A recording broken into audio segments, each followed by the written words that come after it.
നമുക്കിന്ന് മാങ്ങ പച്ചടി ഉണ്ടാക്കാം.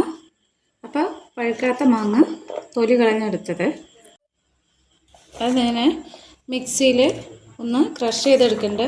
അടിച്ചെടുക്കാതെയും വെക്കാം. ഞാനത് അടിച്ചെടുത്താണ് വെക്കുന്നത്. അപ്പോൾ ഇത് ക്രഷ് ചെയ്താണ് എടുത്തത്. ഒരുപാട് നന്നായി അരച്ചെടുത്തിട്ടില്ല, ക്രഷ് ചെയ്തെടുത്തിട്ടുണ്ട്. തേങ്ങ, ഒരു തേങ്ങയുടെ പാതി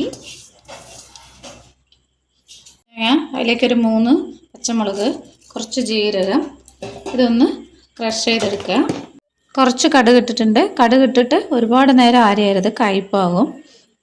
അപ്പോൾ ഈ മാങ്ങ ഞാനൊന്ന് വേവിക്കാൻ വെച്ചിട്ടുണ്ട്. അതിലേക്ക് വളരെ കുറച്ച് വെള്ളം ഒഴിച്ച് കൊടുത്തിട്ടുണ്ട്. അതിലേക്ക് ആവശ്യത്തിന് ഉപ്പിടുക.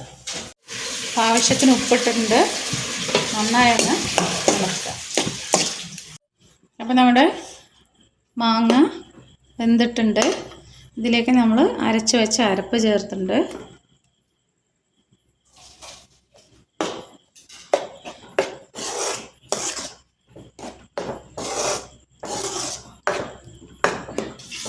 ഇതിലേക്ക് ഞാൻ ഒരു 2 സ്പൂണ് തൈര് ഒഴിച്ചിട്ടുണ്ട്.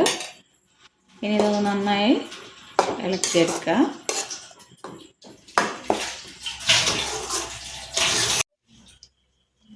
ഒരു പാൻ വെച്ചിട്ടുണ്ട്. അതിലേക്ക് കുറച്ച് വെളിച്ചെണ്ണയാണ് ഒഴിച്ചത്.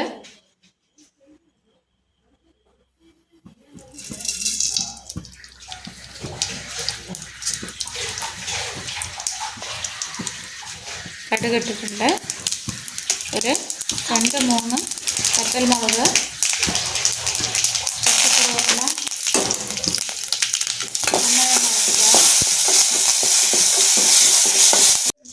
ഇത് നമ്മൾ ഇതിലേക്കിട്ടുക. അപ്പോൾ നമ്മുടെ മാങ്ങ പച്ചടി റെഡി ആയിട്ടുണ്ട്.